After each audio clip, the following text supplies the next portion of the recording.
di dalam hukum negara sekarang belajar tentang regeling. Ya.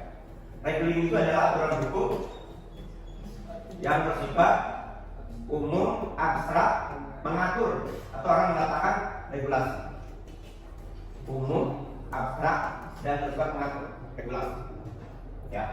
Nah, regeling ini kemudian diartikan dengan contoh adalah undang-undang. Jadi sifat undang-undang itu ada dua, umum, abstrak, dan sifatnya mengatur. Tiga, umum, abstrak, dan mengatur. Itu undang-undang. Ya. Kenapa umum? Karena undang-undang itu berlaku umum. Ya. Dari zaman sampai Merauke bicara tentang tindak pidana maka kita undang-undang hukum pidana. Dari zaman sampai Merauke berbicara tentang korupsi maka undang-undang anti korupsi. Itu adalah bicara umum. Kemudian yang kedua undang-undang abstrak. Kenapa abstrak? Karena di dalam pelaksanaan undang-undang itu hanya penegak hukum yang konkretnya. Ya, misalnya kami contoh, ketika bicara tentang korupsi maka yang konkret siapa? KPK. Orang kan tidak melakukan korupsi karena takut KPK, bukan takut undang-undang anti korupsi. Orang tidak melakukan korupsi karena takut dengan kejaksaan. Jadi yang konkret itu apa? Penegak hukum. Ya, undang-undangnya abstrak. Atau Anda memakai helm itu karena takut polisi, bukan takut undang-undang lalu lintas. Gitu. Karena kalau Anda keluar jam 2 malam misalnya, ya, maka pasti Anda tidak pakai helm. Kenapa? Karena polisinya tidur. Jam 2 malam. Jadi Anda tidak tahu dengan undang-undang, tapi aku takut dengan penegak hukum, polisi. Maka sifatnya undang-undang yang konkret penegak hukum. Jadi yang dikatakan umum abstrak. Yang ketiga adalah mengatur regulasi. Ya, jadi sifatnya undang-undang itu mengatur umum. Ya, seluruh masyarakat Indonesia. Maka proses mengatur ini kemudian dituangkan dalam konteks fiksi hukum. Prosesnya bagaimana agar terjadi fiksi hukum? Maka setiap undang-undang harus diundangkan di dalam lembaga negara. Semua perda harus diundangkan di dalam lembaga daerah. Maka proses pengundangan itu berupa bagian daripada proses fiksi hukum yang pada akhirnya dapat menjadikan aturan tersebut bersifat mengatur. Gitu. Jadi tidak ada cerita begitu undang-undang sudah undang-undang negara, maka seluruh masyarakat Indonesia jangan tahu. Ya. Itu adalah bicara dalam perspektif regeling. Ya. Yang kedua, lihat adalah psikis. Aturan yang bersifat konkret, individual dan final. Contohnya adalah SK dosen. Ya. Yang pertama, SK dosen itu bersifat konkret. Karena SK dosen itu psikis. Kenapa konkret? Ya. Karena begitu saya dapat SK dosen, tanggal 10, tanggal 11 saya harus bekerja sebagai dosen. Konkret. Kemudian individual. Dosen itu hanya melekat dari saya. Bagaimana anak saya? Bagaimana istri saya? Bukan. Ya. Bagaimana kalau anak dan istri saya ini mempergunakan potensi ekonomi dari SK saya? Maka harus ada surat nikah, harus ada HK sebagai dokumen hukum. Itu adalah bagian daripada individu. Ya. Dan yang ketiga di sini itu adalah pidana. Ya. Suka tidak suka ya karena SK pidana saya menjadi dosen. Ya. Karena mohon maaf, jadi dosen itu ada karena tidak nyaman, karena jadi dosen tidak nyaman. Ya. Ada juga misalnya kalau yang nyaman itu tidak masalah. Bagaimana kalau orang yang tidak nyaman? Ya. Tapi begitu SK sudah turun maka kalau tidak mau suka tidak suka sifatnya adalah payah. Maka di dalam bahasa tentara bahkan dikenal ya ada yang namanya desersi. Ya. Atau di dalam SK-ASN ada yang namanya dipecat dengan tidak hormat. Itu sekali lagi perlawanan terhadap rasa payah. Di tentara, di polisi, kalau orang sudah jadi tentara polisi, ketika misalnya dia melakukan kesalahan kemudian dia tidak melaksanakan tugas, maka dianggap sebagai desersi. Kalau ASN, bagaimana kalau tidak dia mendapatkan SK kemudian dia tidak melaksanakan tugas? Maka dipecat dengan tidak hormat. Ini apa? Ini akibat daripada rasa payah. Itu adalah desisi. Kemudian yang ketiga adalah legislator, peraturan kebijakan. Ya, peraturan kebijakan. Kita ambil contoh sekalian. Peraturan kebijakan itu adalah kita ambil contoh apa RPJMN. Nah, nanti Prabowo ini akan membuat dari janji politik visi-misinya ini menjadi RPJMN. Ya, karena di atas RPJMN itu kan ada RPJMN 25 tahun. Kemudian kelas 5 tahun, 5 tahun, 5 tahun, 5 tahun. 5 tahun sekarang, maka ini akan dikolaborasikan dengan janji politik dari Prabowo. Maka itu nanti akan dibuat dalam bentuk undang-undang tentang RPJMN. Ya, ya. Kemudian dari undang-undang RPJMN ini supaya ada dananya untuk bayar makan, ada makan gratis dan seterusnya. Maka kemudian dari RPJMN ini diturunkan dalam satu tahun namanya adalah APBN. Nah, RPJMN ini merupakan legislator, peraturan kebijakan. Ya. Visi misi Prabowo-nya itu adalah kebijakan. Undang-undangnya itu adalah merupakan peraturan. Ya. Demikian juga bisa diambil ketika terpilih nanti, maka dia akan mengkapitalisasi visi misinya menjadi perda tentang RPJMD. Ya, saya akan jangan daerah itu 5 tahun. Kemudian dari perda RPJMD diturunkan dalam 1 tahunan, namanya ada perda APBD. Kemudian dari perda APBD yang sudah ada anggarannya, bagaimana dilaksanakan?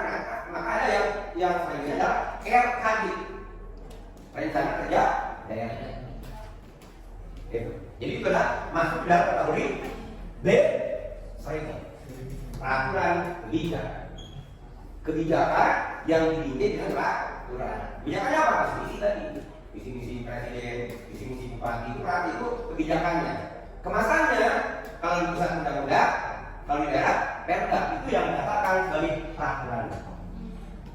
Jadi peraturan kebijakan. Kemudian sekalian, yang terakhir adalah legislator. Ya, legislator adalah kebijaksanaan yang diperjanjikan. Misalnya, Prabowo membuat kebijakan akan memberikan makan siang bagi anak TK sampai SD. Ya, kemudian itu dimasukkan di dalam RPJMN, bentuknya undang-undang. Kan itu visi misi kan.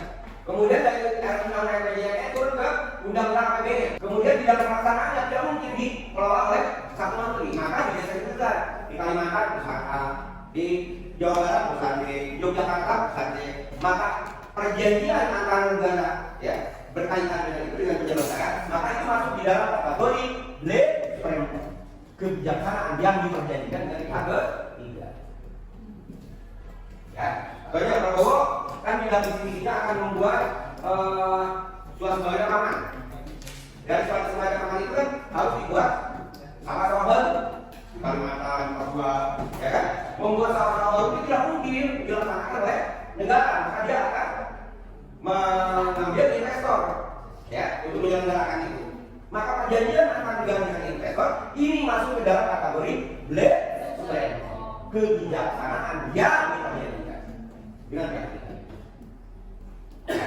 Atau misalnya kalau Cianjur, kalau terpilih saya akan membuat jalan tol Cianjur, ya, tidak mungkin dikelola oleh PU banyak pekerjaan, anggarannya terbatas juga, maka dia harus membonceng dari perusahaan lain, investor lain. Maka perjanjian ini yang tadi SK 2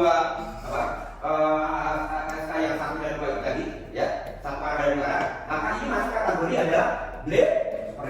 Jadi perjanjian antara pemerintah dan pihak ketiga di dalam melaksanakan kebijakan pemerintah.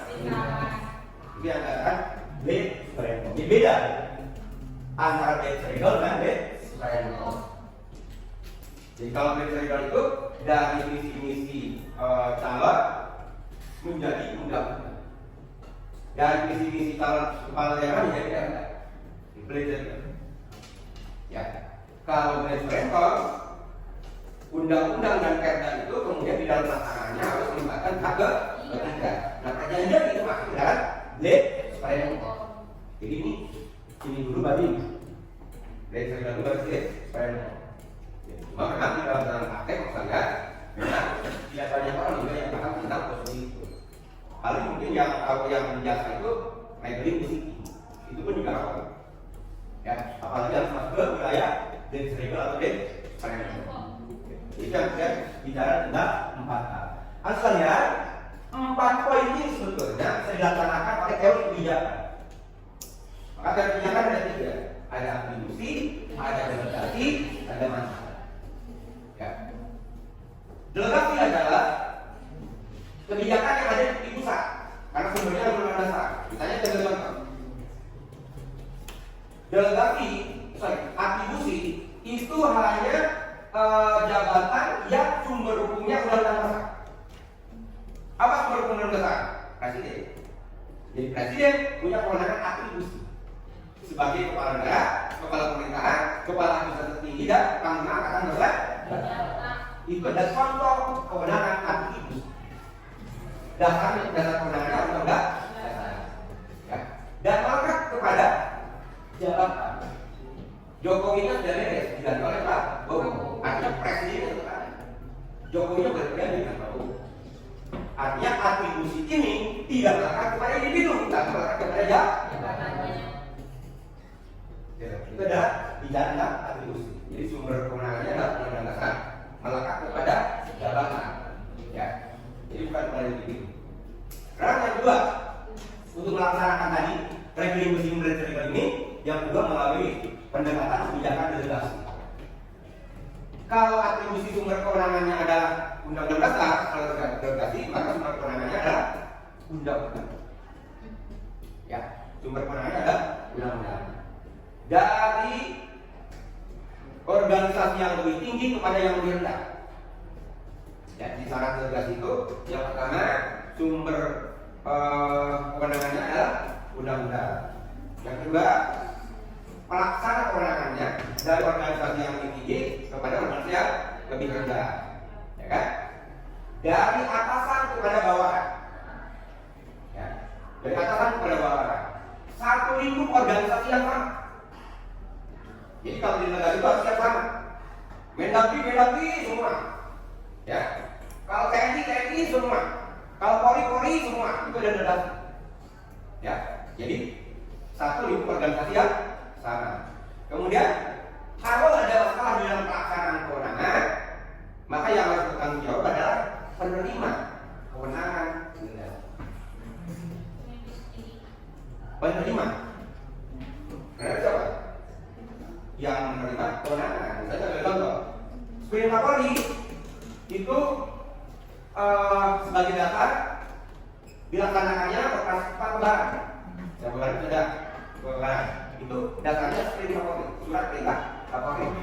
Nah, maka Sprint Kapolri turun ke Kapolda, Kapolda turun ke Kapolres, Kapolres turun ke Kapolsek, Kapolsek turun ke Babin Kaptibmas. Biasa.